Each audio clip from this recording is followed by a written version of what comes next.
Hello. Um, yeah, hi. Let's get started, yeah?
So good. So good. This is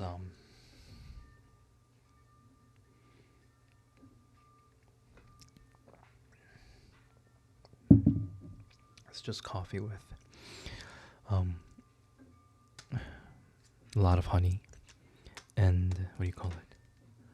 And heavy cream.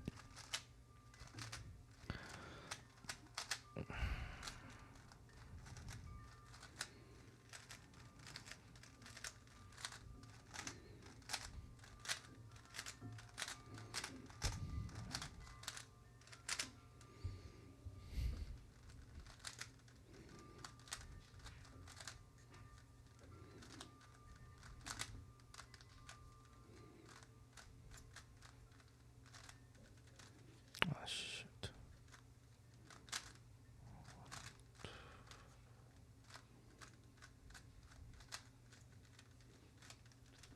Oh my god. Okay, so da da da da da da da da da da da da da da da. Okay, so it's 1 to 4. 1 to 4. No, 1 to 4. 1 to 2. 1 to no. 34. No.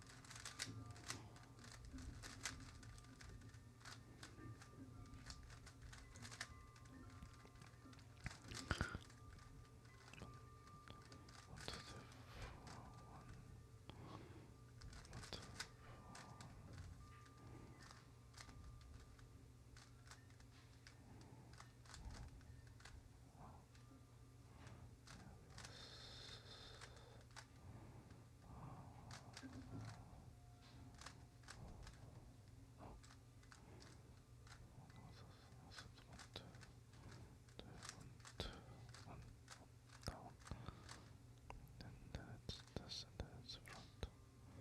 That's the J, I think. This is the J, and then this is the T. And then 2, 1, 2, 1 up, dot dot, and then this is the T. And then what do you call it? This is 1, 2, and then 2, 1, 1, 2, up, 2. No, that was 1. No, I think it was 1. So you got 2. And it's a 1. No, 1 down. And then it's 2. And then you go 1 up. And then it's 1. And then you go 2 down. No idea what that does.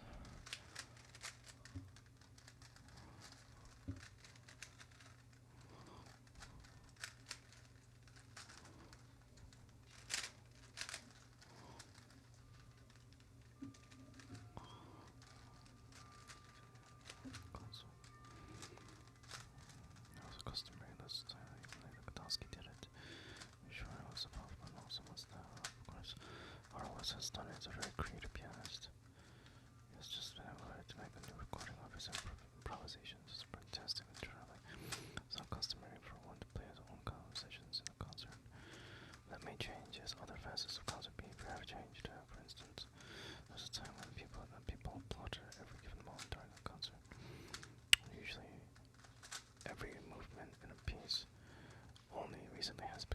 practice clap only at the end of the concert was changed. I think by a certain virtuoso. Artists were very domineering, the one most responsible. My opinion is Hans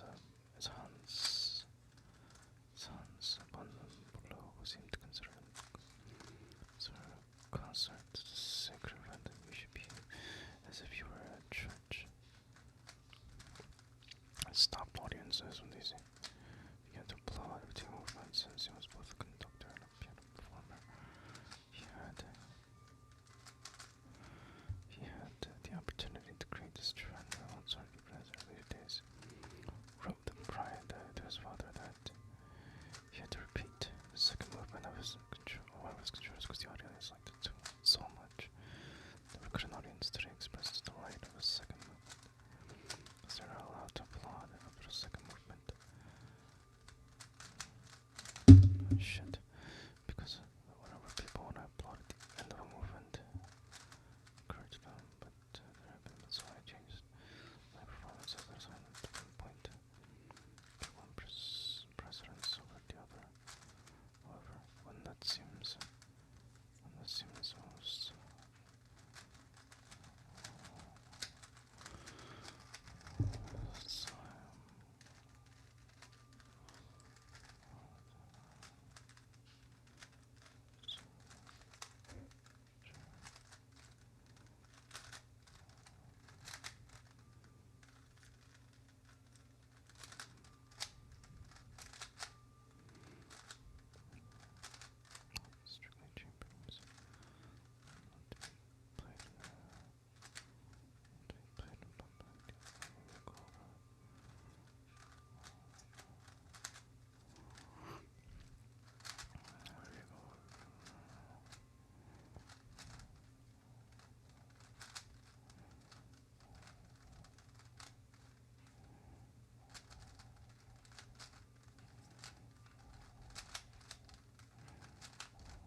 interest that warms comes my family and their activities such as chess, which is a real passion, followed by swimming, mountaineering, hiking, and skiing.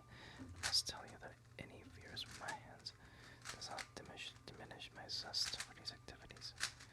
I think the most dangerous sport for pianists riding in a taxi. Diego Latino, of course, was in a severe taxi accident.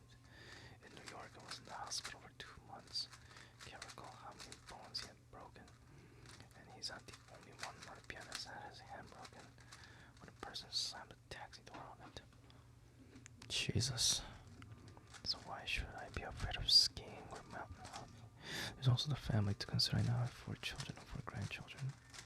The upbringing is more to the credit of my wife, who's a fabulous person who manages to do the impossible by being a wife, a good mother and a writer too. How she does it, I don't know. She's the most motherly person you can imagine, despite at times being very strict and even severe with the children. I guess though, children probably ask for that. We have a very intense family life. Even now, with 3 of our children married and living apart from us, we meet constantly. As we know, a considerable number of composers were unmarried. Right. Seems almost impossible to be an artist who has to devote 24 hours a day to his art and his theory. He still leave time for other interests. But a few seemed to fulfill 2 roles very well, like Johann Sebastian Bach, Robert Schumann. When you have the right companion, things can run pretty smoothly.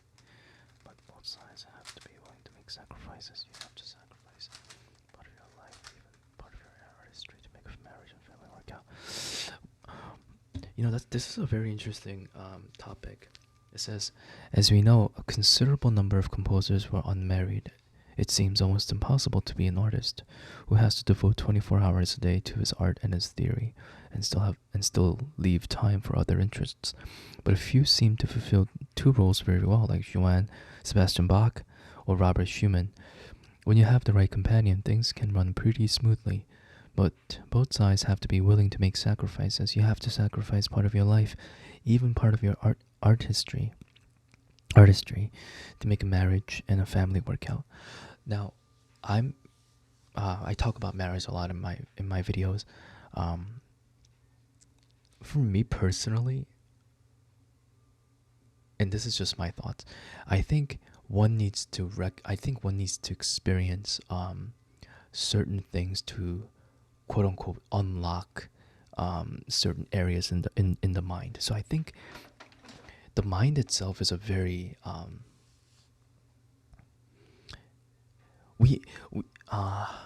there's that, I talk about this a lot.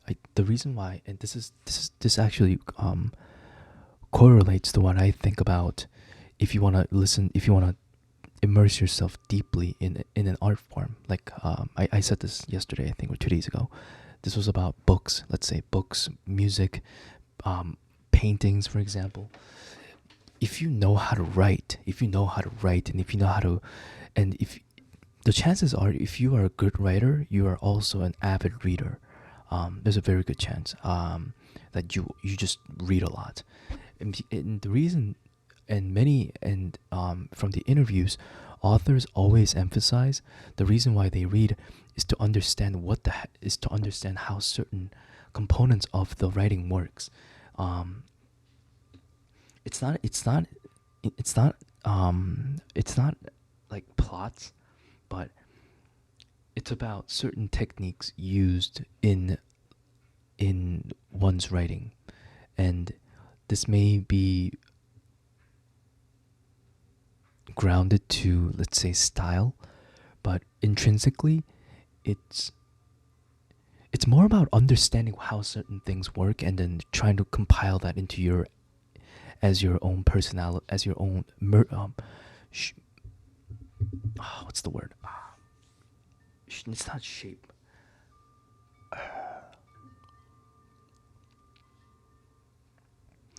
There's a word that starts with M. It's like when you shape it around. Jeez. But that's what I mean. And with music, especially with music, because I also make music, and I have a basic understanding of how certain music is created. The one, the very, the I think the very beginner friendly one would be how to make simple, just introductory, let's say house music, trap, hip hop. Trap is a subgenre of a hip hop music. Um, there are tutorials online, right? And if if you devoted a couple of hours, a couple of tens of hours, you would recognize how to make certain things. What makes up a typical trap beat would be hi hats, kicks, snare claps, um, 808 bass, certain certain certain kind of instruments. Um, you have like the horns, maybe things like that. So once you are more familiar with it, and once you're familiar with actually making something of your own, then you understand how certain arrangements of sentences, why this person said this afterwards in regards to writing, why this person said this, or why it opens up more perspectives is what I'm trying to say.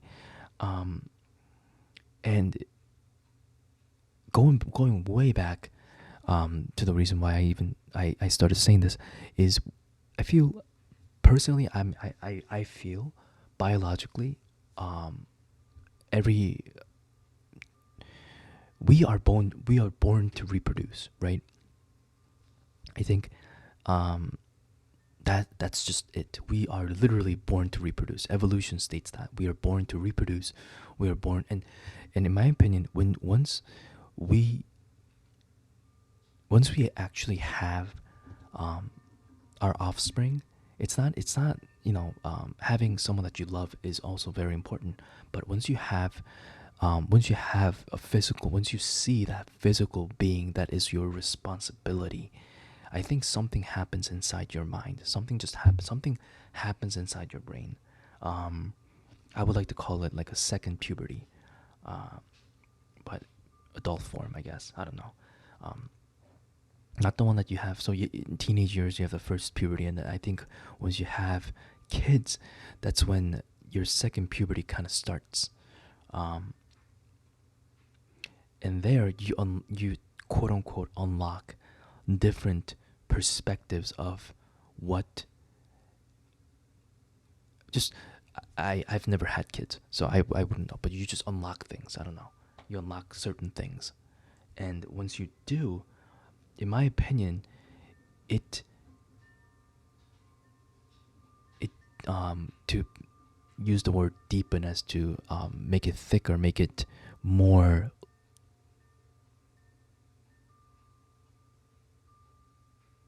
more of yourself.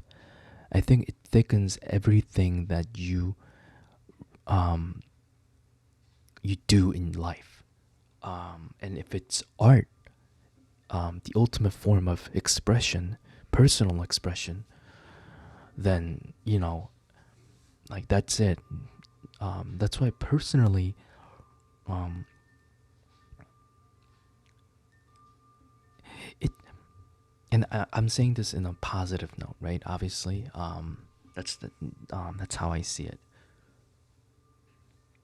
Like having kids, it's gonna do something. It's gonna make your art deeper, quote unquote, thicker. And one,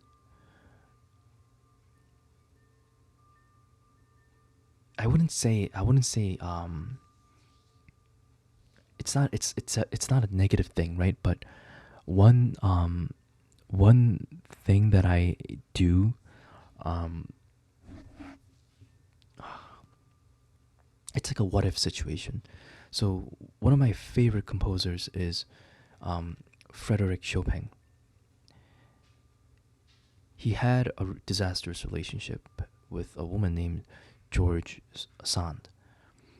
And what I do, what I am curious of is, what if he had kids? What if Chopin had kids? What if, it's not about, what if he lived another 20, 30 years? I think that's a given, right? But what if he also had kids? What if he also had um a lovingly, just what if something just blossomed in his life? You know, his illness managed to get better. You know, it's just, I don't agree with, you know, I don't agree with the crazy genius. What do you call that? Like a theory? I don't agree with that. Like the tormented genius. I think if one is given,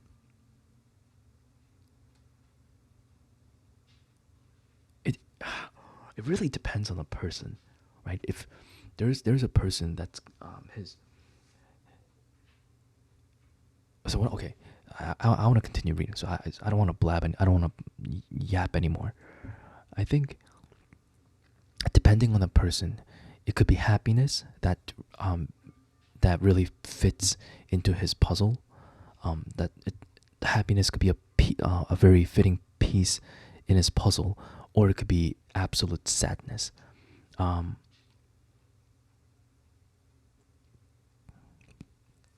I do think sadness, extreme bouts of sadness, does help.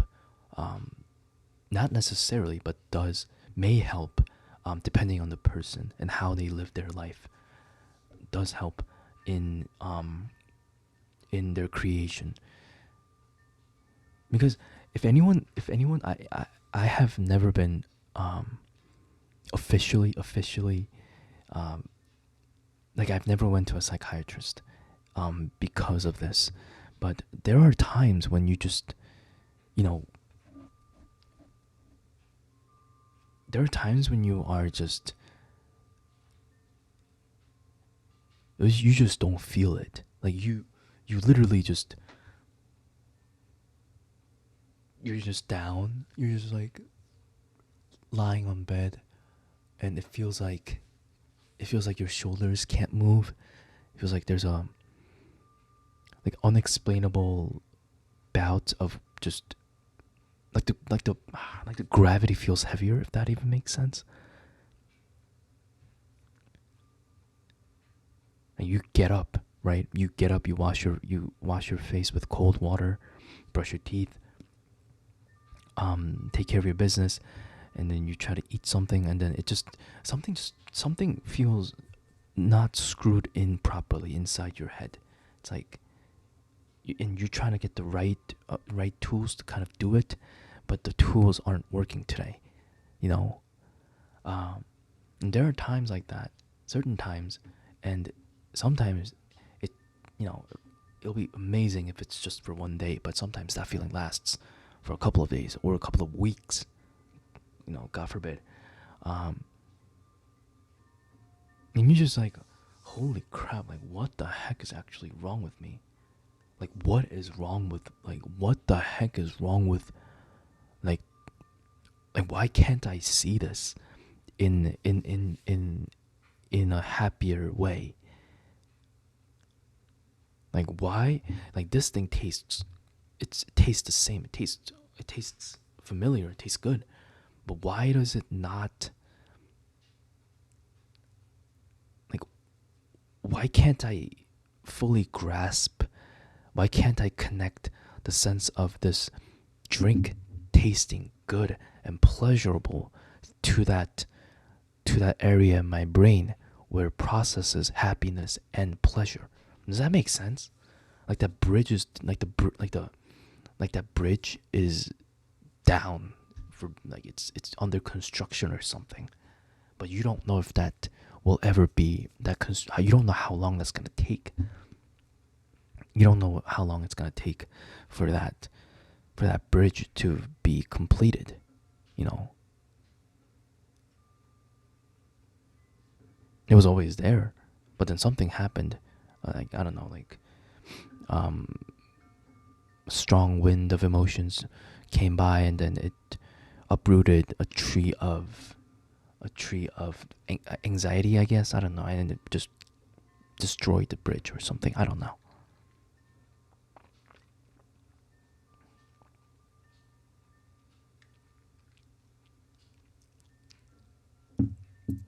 It's weird. Um,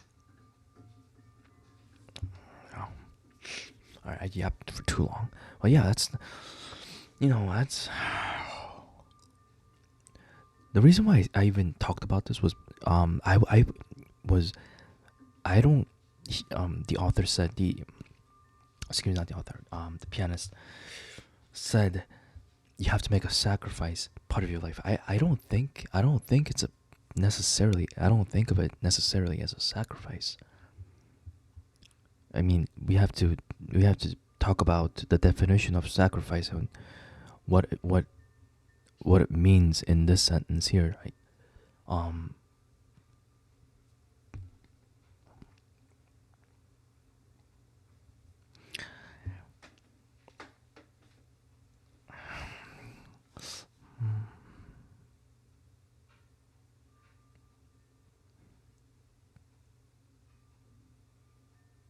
because how I see family, it's always going to be if we have to talk if we are comparing it with size of or the return economically, it would be greater than anything that this person would have made before having kids in the first place, right?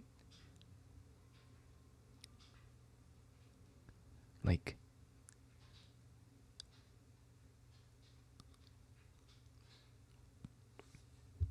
I don't know. That's what I'm trying. Much artistry and life has been sacrificed in the life of Bandura Skara measures success by accomplishment. Vast repertoire of his artists cuts over the thread.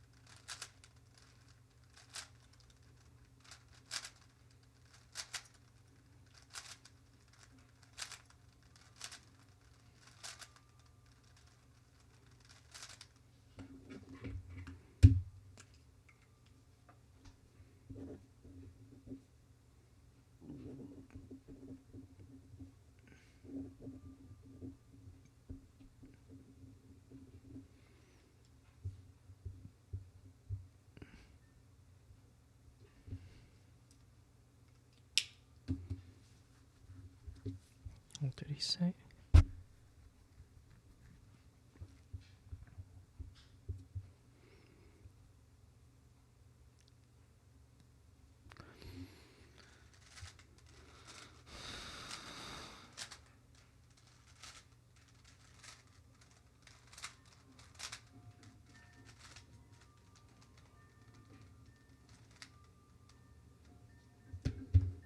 One, two, three, four, five, six, seven.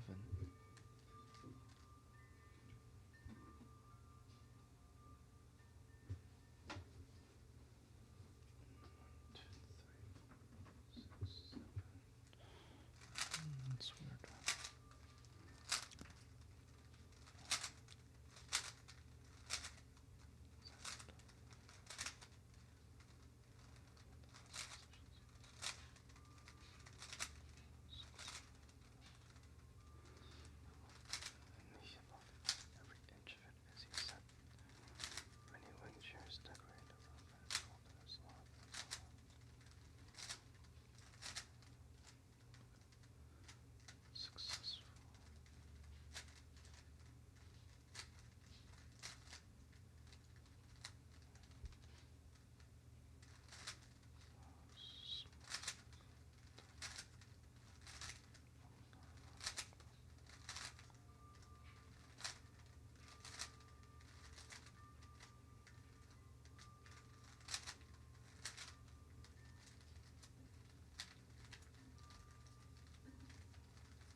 How is that even possible?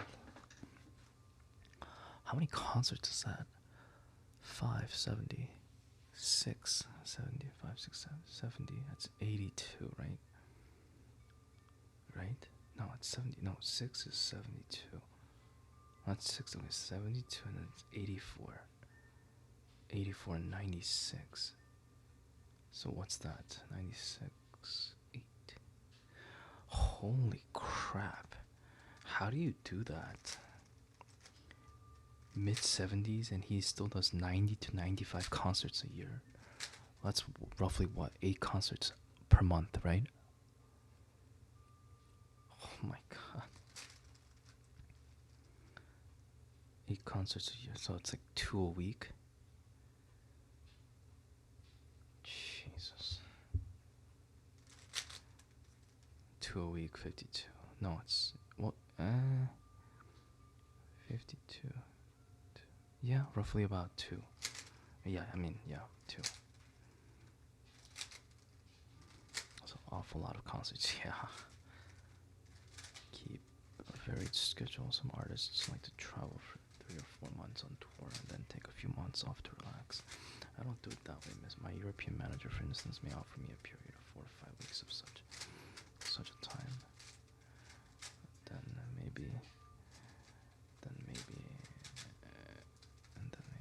or 4 more weeks later on in the season. I usually say yes to such an arrangement. Because travel isn't that difficult. Since the bulk of my playing is in Europe and the United States, I usually don't give recitals to.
Claudia Cassidy, former Chicago Tribune music critic.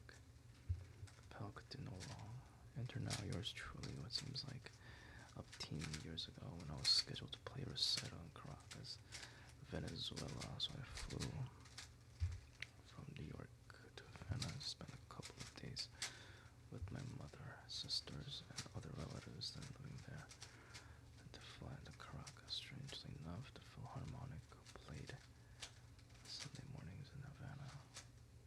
Maybe because that's when the music loving crowd chose to attend. Then on Monday evenings, the social takes place.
composer himself in 1926.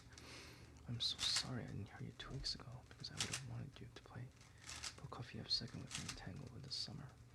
This was late April, and the Tanglewood season was all set. Anyway, that was that. So this was my introduction to Sergei Koyarevsky. Play some other things that day so that you can maybe get a general notion of my style. I left the next day, and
This is so funny. Oh my goodness.